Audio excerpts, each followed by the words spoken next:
Hey folks, welcome back to Let's Play Final Fantasy VIII. I am Mysterious JG. A little brief point of LP order in business, just because it's on my mind, and I'll get it said so it's out of my head, liquid. This series is not the one that's probably getting the most views out of anything that I'm doing at the moment, but it is the one where I'm receiving the most, actual comments. The people who are watching are actually chiming in every so often to kind of tell me what they think of what's going on. I do appreciate it. I make no effort whatsoever to monetize the channel. I make almost no effort whatsoever to publicize the channel. Basically zilch. So it's a hobby for me. And as I've mentioned before, it's been a hobby of mine since long before I got my current medical diagnosis, but it's something I do to take my mind off of things on infusion days, like today happens to be one of those. So, I'm not monetizing, I'm not really publicizing, but I definitely appreciate when people hop on. If something I say makes you laugh, if something I say just doesn't seem on the ball at all. I do appreciate when people chime in, and this is one of the series. It's a game I love. Maybe that's the reason. Maybe the people watching this series aren't chiming in more frequently than anyone else because of the nature of the game or the nature of the view. Maybe it's just I'm actually being funnier and more entertaining on this one because I have a familiarity with and fondness for the game. But either way, I love this game for all the fun I make of it, and I hope you guys are enjoying it too. So the last time I ended the video right outside of the Schumi Village. But in fact, I did do a little tiny bit of off-screening. This is like the off-screen LP. But in this case, I just found out how to get adamantine and picked them up. Because one of the things I noted in looking at some facts and stuff is I don't really have the best weapons for a lot of these characters that could be available. Weapons work a little funny in this game. They don't do that much.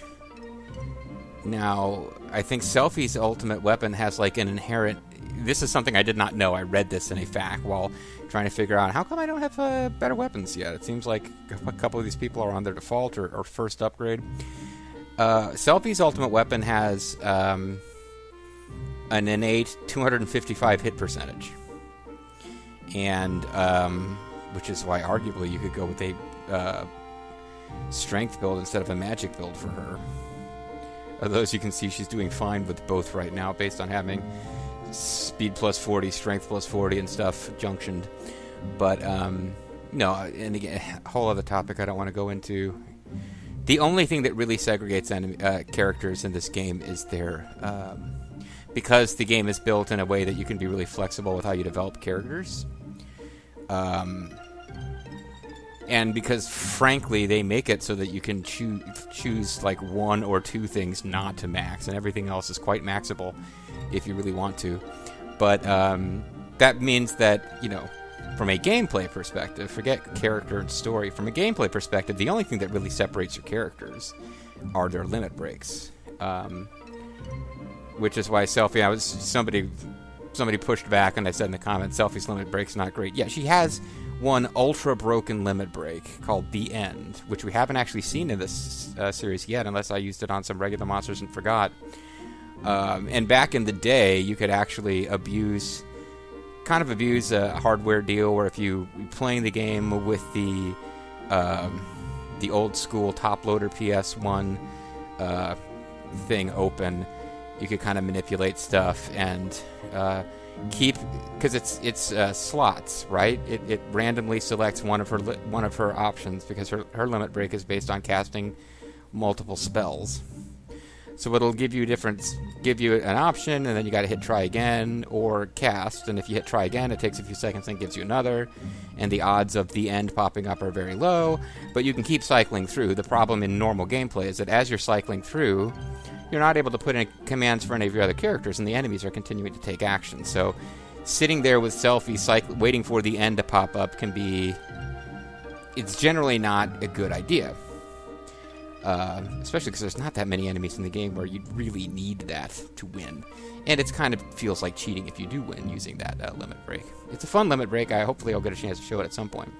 Just because it's cute, it's amusing, the way that it works.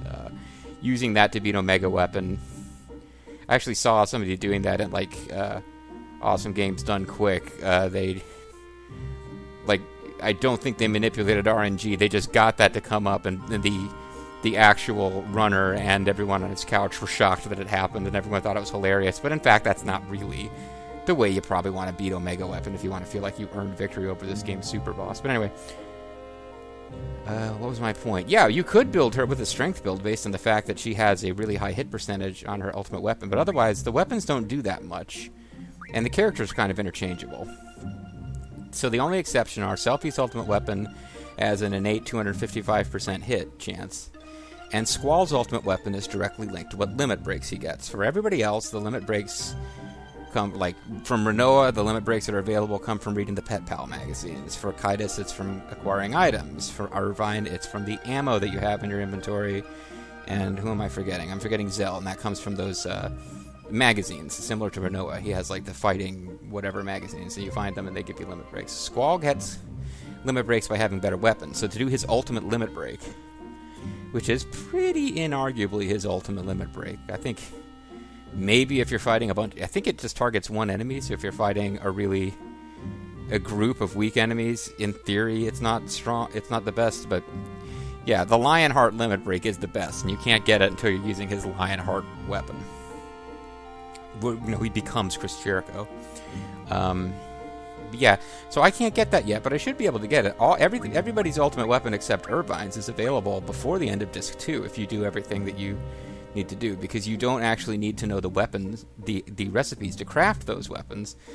The weapon magazines, the other thing I meant to show, you can't really tell in this screen what difference the weapons make. And I don't even think, I don't know how you change weapons. I'm not sure how you would go about,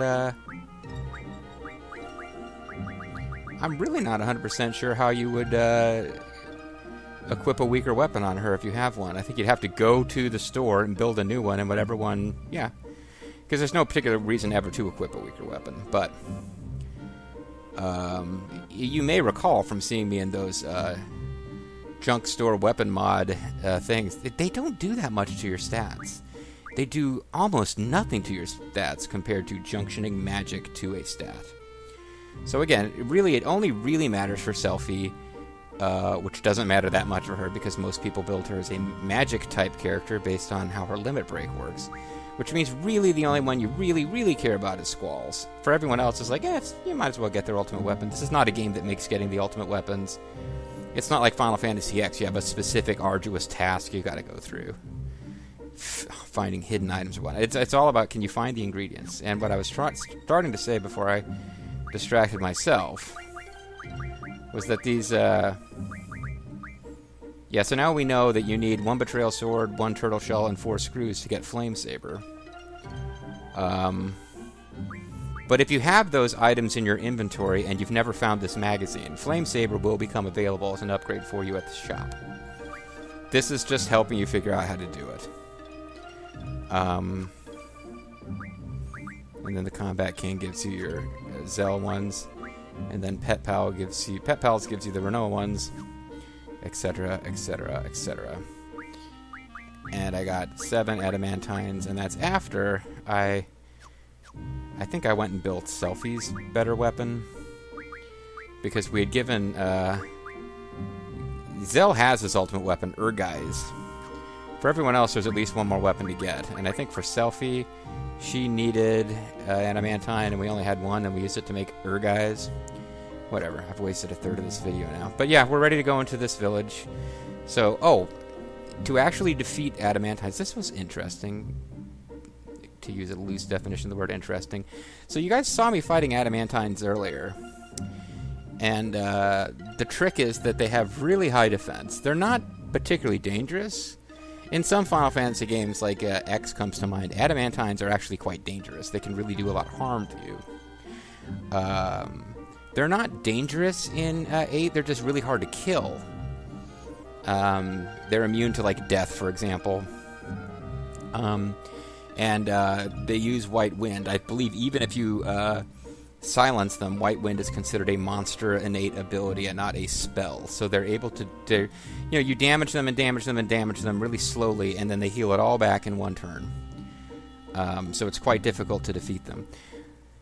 And I was goofing around. I had used Guardian Force ability of Tonberry, of Level Down, Level Up, Level Down, Duck Season, Rabbit Season.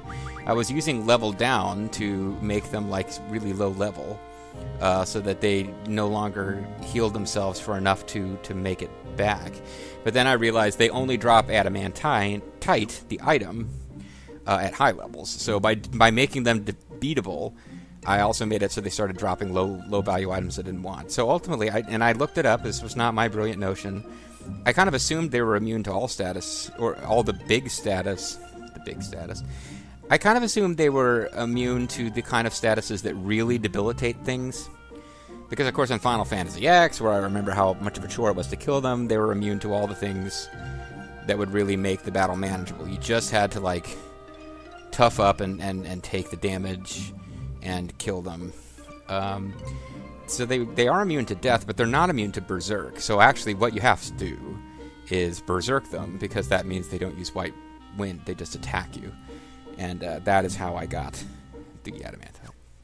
Alright, so with all that jibber-jabber, we're here to go into the Schumi Village. We don't know anything about the Schumi. Talking to the guy... Yeah, Squall's getting pretty impatient. Talking to the guy at or Fisherman's Horizon, we did kind of learn that the Schumi somehow evolve, and they're kind of connected with those weird orange creatures that we saw that say Laguna. And we know that Norg, all caps, was a member of the Schumi tribe. So I remember having been really interested to see what the Schumi Village was like the first time we came here.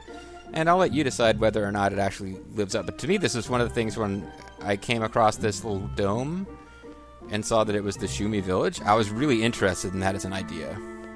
Okay, we're finally going to figure out what's going on with Norg and his peeps.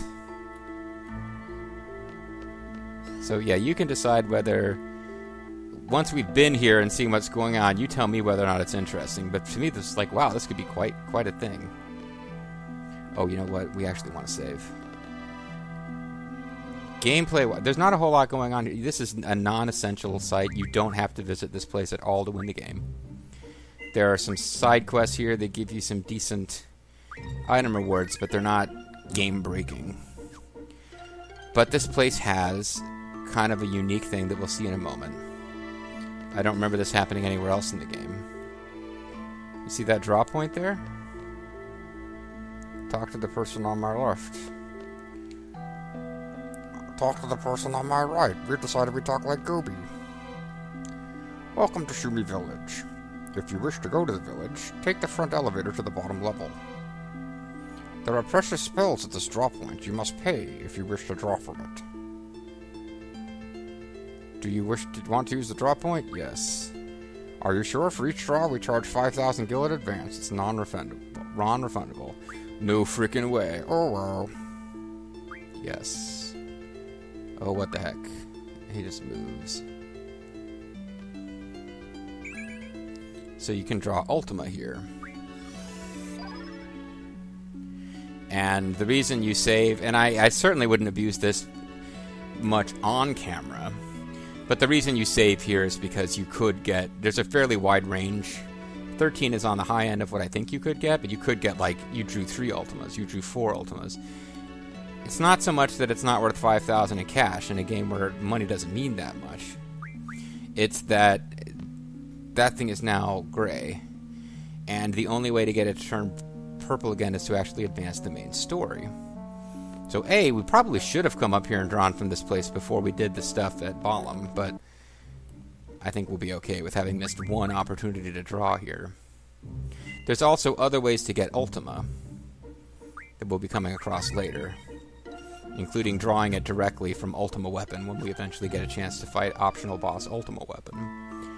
But, yeah, it's probably the best stat junctioning spell in the game, and it is a good use of 5,000 gold a pop to gradually just build up a stock of it for one character. You can apparently you can probably get one character fully leveled up to 100 and maybe a second even, with a third just barely having a few in their inventory before you hit the point where there get to be other better ways to get the spell.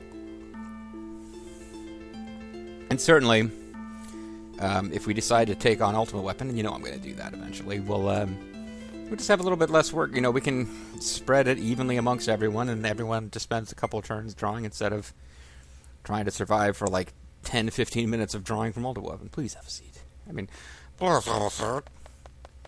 Ladies, you might want to pull your skirts down a bit there, Selfie. Otherwise, you're going to leave a big sweaty butt print on our seat.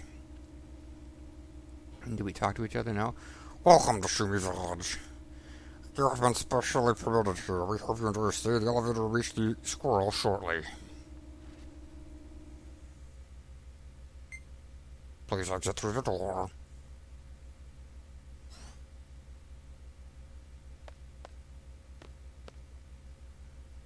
Every so often they just make your party members run off to the sides, and I think you're going to get a chance to have dialogue, but you don't.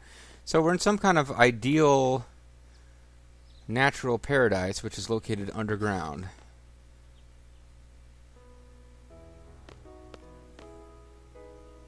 I'm not controlling this music. This would be, I think at this point we're meant to know what this music is. So I guess it's a spoiler if we don't find out officially until later. But this is the song that Julia wrote and became famous for at some point after the time that she and Laguna part ways, and I don't know if it's before or after she marries General Caraway, but certainly it's before she dies, because what we know about Julia is that we see a flashback where she and Laguna appear to form an emotional bond. We know Laguna is called out to war, that Julia decides to move on without him, but that she dies. I don't remember how she dies, or even if the game tells us. I don't think it's implied that it was something done by an evil villain that we need to go defeat later. I think she just, something got ill and died or something. Hold there. Did you see me? Hold on a sec. Okay, this is the Schumi Village. Overcome difficulties with effort and ingenuity. That's the Schumi way. That's the Chicago way. But it's the Schumi Village. Why do you have office furniture like a desk that is built to human proportions?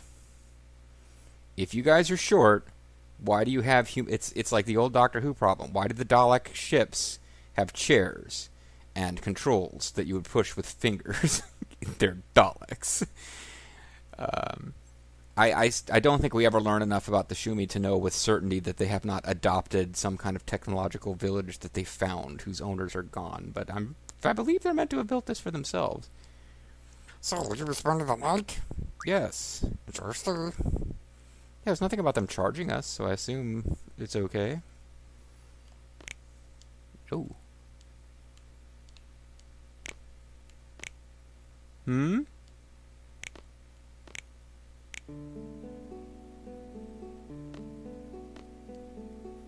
It's some kind of Schumi radio system.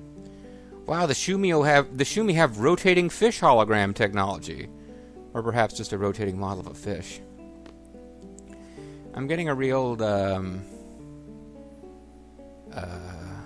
Lumpy and his Life Day video presentation he was watching, waiting for Chewbacca to get home vibe. We had like the aquatic acrobats show. Yeah. I have never watched that without the riff tracks. I cannot imagine. I mean, with friends and possibly some mind-altering substances. Not necessarily drugs, but, alcohol. I guess alcohol is a drug by the broad definition of drugs. Yeah, I can't imagine getting through that whole show otherwise.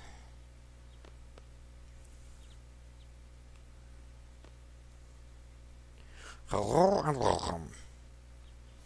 Specialist is surprised at you. Usually only merchants are permitted to come into our village. We hate scummy outsiders like you.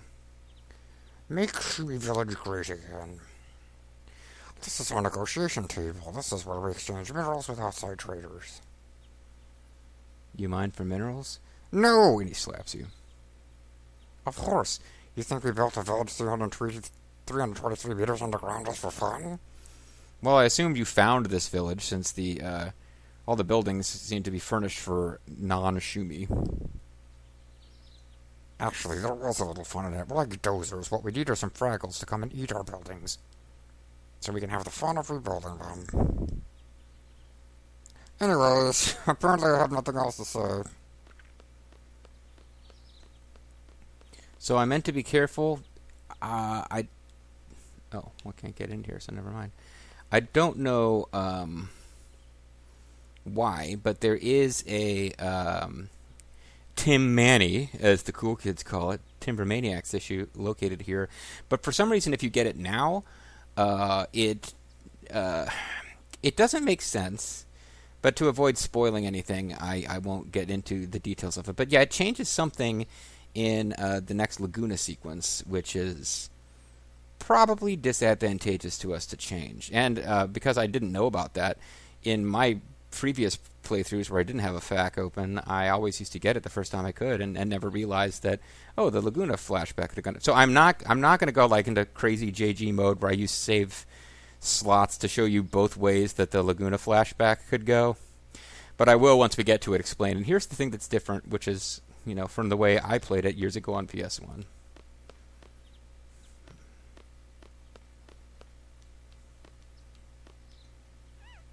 Meow. So he is blocking us from getting in. Is Shumi Weapon, the ultimate super boss. Schumi Village is kind of an interesting little side place, I guess. It's actually not at all interesting right now, but it will be as we do the little local quests. We learn more about who the Shumi are, what their dealio is. There's the Tim Manny we don't want to get yet. Outsider? I make artisan flatbreads. Most of us here don't have a good impression of the outside world. We watch a lot of Fox News. But Artisan knows there are some good things about it. Once Artisan stopped by a hopelessly foul wasteland and met with a wonderful group of people called Artisans. We have the same soul, the Artisans and the Shumis. Of course, I capitalized the S in Shumis, but not the A in Artisans, because they're not like a people. They're almost like real people. That alone, the fact that there are people like them in the outside world, makes your world worthy. Yes, the fact that some small aspect of your world vaguely resembles ours makes you in some way worthy. Since then, the Artisans have had a major influence on my work. Take a look at this, for example. Oh. Okay.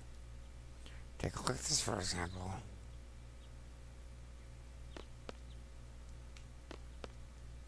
And another. I knew the bus would be coming up. What about the military vehicle? You said you were an artisan, right? That is a great honor. Did we say we were an artisan? I don't remember that. Artisan would like to visit those artisans again someday. Sorry, they've all been killed by the G Army. We're off to fight the G Army. Oh yeah, we're also F8 star pacifists, so get the fuck out. Okay. Artisan, I believe, is part of the side quest we have to do, but he is not the person you speak to trigger it, so... And the Gobi voice is eventually going to be quite hard on my throat. Take a minute to look at Selfie's butt. Oh, there's Renault's butt. Oh, busy, busy, busy. Oh! I guess we're meant to know who that is. Looks like Laguna. Smells like chocobos. So, unfortunately, I brought the only character for whom this won't mean much. Because Renoa is, to date, the only one never to go on these Laguna flashback adventures, I believe. We don't have many left. As a matter of fact, I think there's only one. No, there's at least 2 left. There's at least 2 left. I don't think Renoa ever goes on one of these. So. Ooh. You know Master Laguna?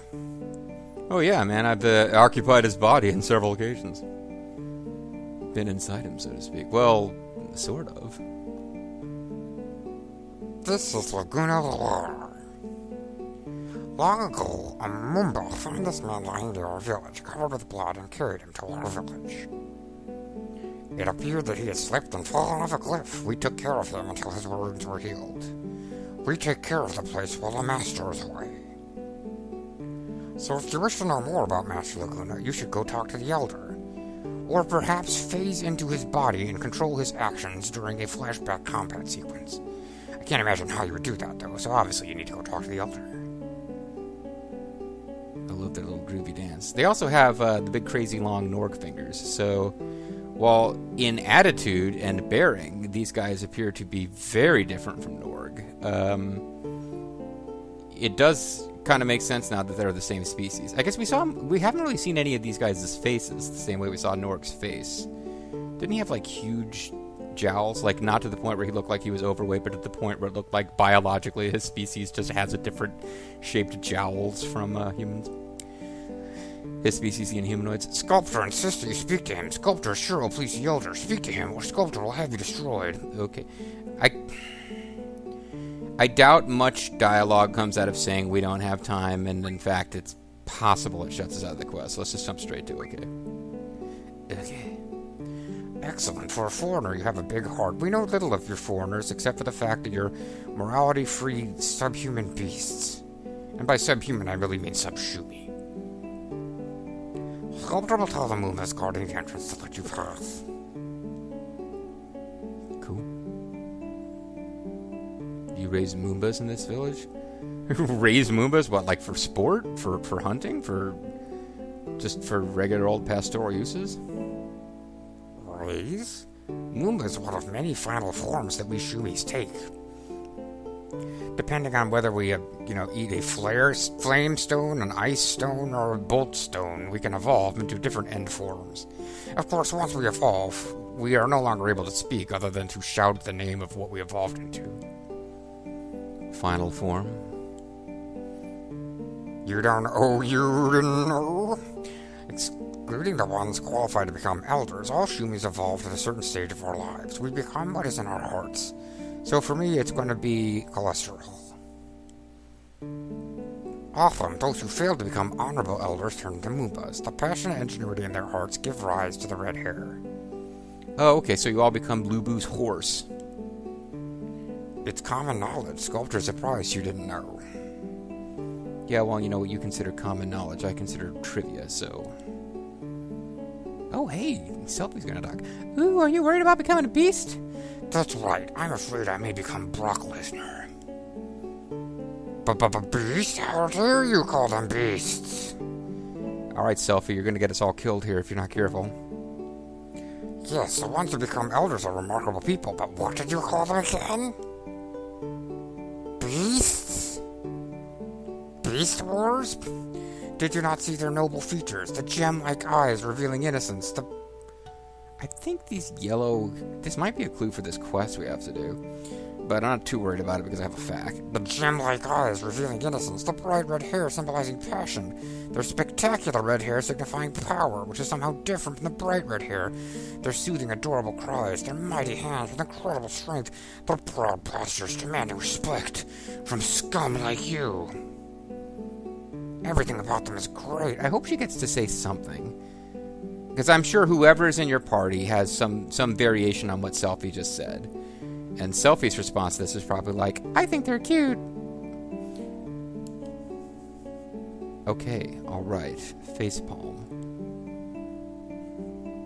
Man, you and your big mouth. You know what, you would like my big mouth if I used it. Well, never mind.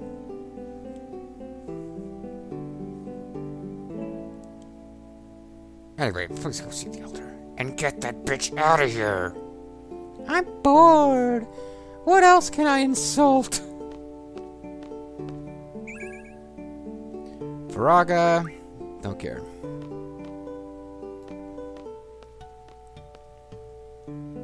Duh, it's so cozy here. Well, I was joking when I made her open by going, duh, but yeah, that was kind of a duh thing to say. Oh God! Now, part of me really does want to see. I know I go overboard with this nonsense, but I kind of want to see what happens if we go back to the hotel and do this a little differently.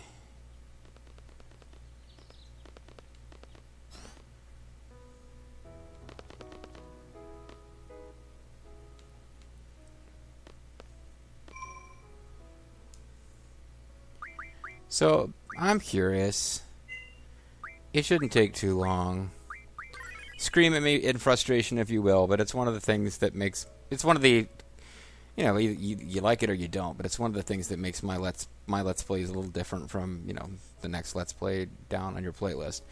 I think we'll start the next video by using 3 times speed to just kind of rush over and see if we can find what other people say. And certainly...